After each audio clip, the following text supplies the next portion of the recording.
Hello అందరికీ, ఎలా ఉన్నారండి? అందరు బాగున్నారా? నేను ఈరోజు మీకోసం మంచి చిట్కా తెచ్చేసానండి. అదే మన హెయిర్ మాస్క్. నేను మా పాపకు కూడా ఇదే కంటిన్యూ చేస్తానండి. చాలా అంటే చాలా బాగుంది రిజల్ట్స్ అయితే. మామూలుగా అయితే చాలామంది అవిసె గింజలునే ఇది చేసి జెల్ రాసుకుంటారు. అలా కాకుండా ఇందులో మూడే మూడు వేద్దామండి. అవేంటో చూసేద్దాం. అవిసె గింజలు, కరివేపాకు, మెంతులు అనమాట. ఒక గ్లాస్ నిండా వాటర్కి 3 స్పూన్లు అవిసె గింజలు, పెద్ద స్పూన్తో గుప్పెడు కరివేపాకు, గుప్పెడు మెంతులు వేసి బాగా బాయిల్ చేసుకోవాలండి.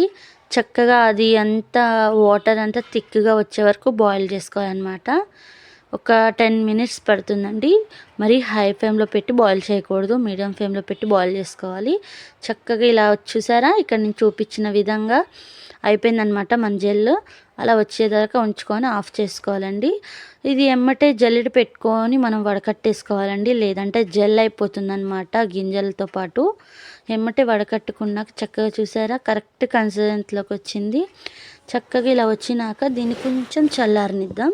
ఇది కొంచెం చల్లారినాక ఇందులో ఒక ఈ విటమిన్ క్యాప్సిల్ వేసుకోవాలి. ఈ విటమిన్ క్యాప్సిల్ ఒకటి నేను చూపించినాను చూడండి, అదొక ఈ విటమిన్ క్యాప్సిల్ వేసుకొని చక్కగా మొత్తం మిక్స్ చేసుకోవాలన్నమాట. జెల్ని చక్కగా లూజ్ అయిపోతుంది. అప్పుడు చక్కగా మిక్స్ చేసుకున్నాక చక్కగా మనం హెయిర్కి లోపల గ్రోత్ అవ్వాలంటే చక్కగా లోపల నుంచి ఒక్కొక్క పాయ తీసి రాయాలండి జెల్ని.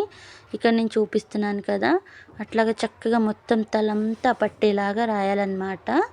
జెల్ రాసి ఒక్క 1 అవర్ వదిలేయాలండి. జెల్ రాసి 1 అవర్ అయినాక లైట్ నురుగ తక్కువ ఉన్న షాంపూతో పోసుకోవాలన్నమాట.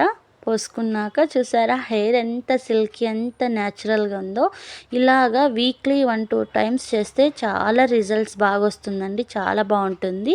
నా వీడియో మీకు నచ్చినట్టయితే లైక్ చేయండి, షేర్ చేయండి, కామెంట్ చేయండి.